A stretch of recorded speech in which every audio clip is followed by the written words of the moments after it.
G'day folks. Elon Musk has picked a fight with the Australian government. Or rather, the Australian government has picked a fight with him. First, some context.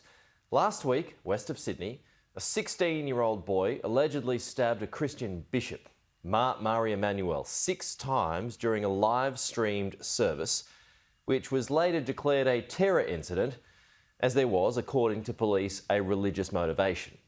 It's alleged because it's now before the courts. The bishop is somehow okay, by the way, and recovering in hospital. The vision has been played countless times since then, but on TV networks around Australia, including ours here at Sky, it was edited before the moment of impact. People just don't need to see it. But online and on X, formerly Twitter, it's there in full in its graphic, shocking and violent form. The Australian government wanted that taken down, all of it. Elon Musk resisted, not because he wants violence to fester on his social media platform, but because of what government intervention here may lead to. Our government doubled down and took it to the federal court for an urgent last-minute court hearing. The court ordered a 2-day injunction against X to hide posts globally containing the aforementioned footage that our e-safety commissioner directed X to remove, or face a daily fine of about $500,000 US. X had only blocked access from Australia, pending a legal challenge. Elon Musk thought that a step too far. He took to X and outlined his point of view in a series of posts.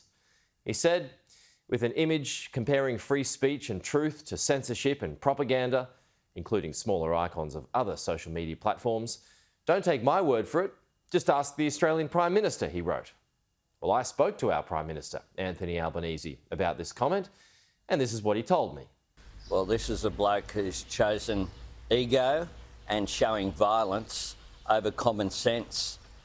I think that Australians will shake their head when they think that this billionaire is prepared to go to court fighting for the right to sow division and to show violent videos, which are very distressing.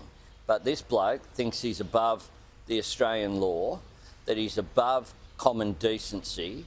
And I tell you what, I say to Elon Musk, that he is so out of touch. That marked the beginning of a war of words between the two. Musk continued, "Our concern is that if any country is allowed to censor content for all countries, which is what the Australian e-safety commissar is demanding, then what is to stop any country from controlling the entire internet?" he asked. "We have already censored the content in question for Australia, pending legal appeal, and it is stored only on servers in the United States of America." Now, on the face of it, Musk makes a good point by asking why an unelected official, the e-safety commissioner, should have control of areas beyond her border. Now, I dislike social media immensely. It's noisy, it's violent, it's often unreasonable. If not through actions, then most certainly through words. But is it just holding up a mirror to society, I wonder? In some cases it is, but in other cases it just inflames situations that don't need to be inflamed, often through lies and mistruths. As a parent, I don't like what it does to kids and their self-esteem. I worry about that a lot. So I don't use it, but that's on me. It doesn't mean others shouldn't. In that sense, I admire Elon Musk and what he's trying to achieve. Freedom of speech cannot be stifled, a caveat being that I believe freedom of speech should come with some obvious limitations.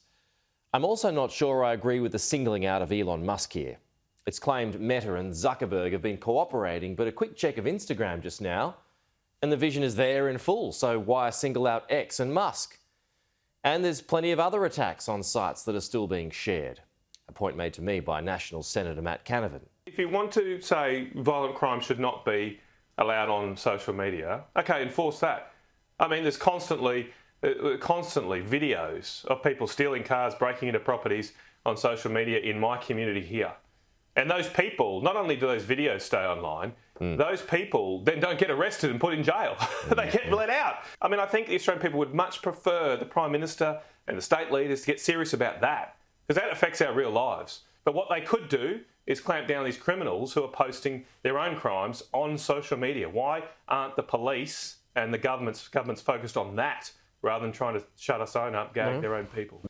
It can't be lawless. No one wants that. Musk doesn't either. There are rules. The internet is the Wild West, though, and crosses jurisdictions instantaneously. Disturbingly, they're all profiting from violence that's shared on their platforms, not to mention misinformation and now espionage in some cases. But I think the point about too much government interference is a fair one. I don't know what the answer is, but just targeting Elon Musk isn't it. Thanks for watching. To support this channel, please like, share and subscribe below. See you next week.